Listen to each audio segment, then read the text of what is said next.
Good morning mga kabahidor. Nandito tayo sa Sara, bayan ng Sara, no? Province sa Iloilo. So papunta na tayo ngayon ng Lemery. Ito ang daan ng Lemery mga kabahidor, diba? Mga kabahidor, so mas lalong lumilinaw ngayon kabahidor ang mga nangyayari sa bayan natin. So, lumabas na talaga ang mga baho ng mga politikong korap. Sila-sila na ang nagkanta-kantahan. O, di ba? Ngayon, napaka-trending ng isang dating congressman nga kumakanta ngayon. Nasa tono talaga ang pagkanta niya.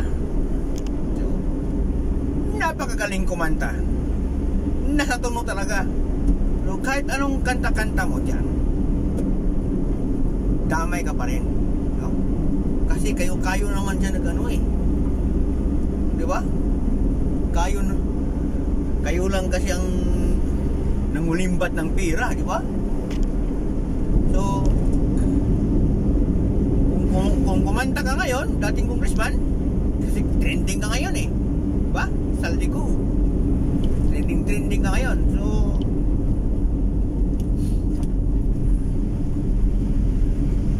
maganda yung ginawa mo. Kumanta ka na lang para sabay-sabay na kayo makulong lahat. Diba? Kasi mga mangnanakaw kayo eh. Diba?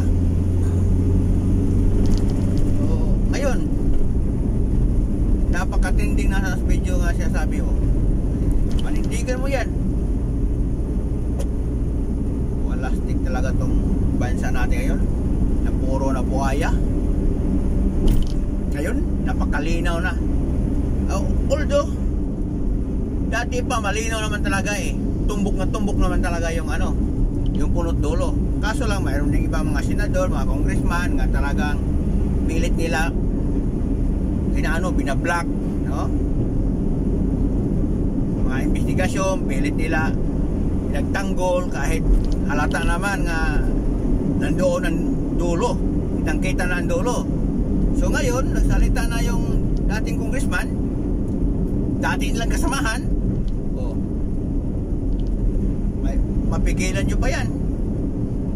Huwag na kayo pumigil dyan. Yung ibang mga ipal dyan, mga nasa Senado o sa Kongreso. Kasi kasamahan na nila nagsalita eh, diba? Ilang buwan yung nagtago, nanahimik. Ngayon, natakot na, nagsalita na, at least sama-sama na kayo kung saan kayo dalhin ni Lord, diba? So yan lang mga kabahidor. So napakalinaw na ngayon ng nangyari sa bayan natin. So sana tayong lahat ay kahit ordinaryo tayo dapat may pakialam din tayo. Yan lang mga kabahidor. Thank you for watching. At sa mga buhaya na yan, God bless sa inyong mga buhaya mo.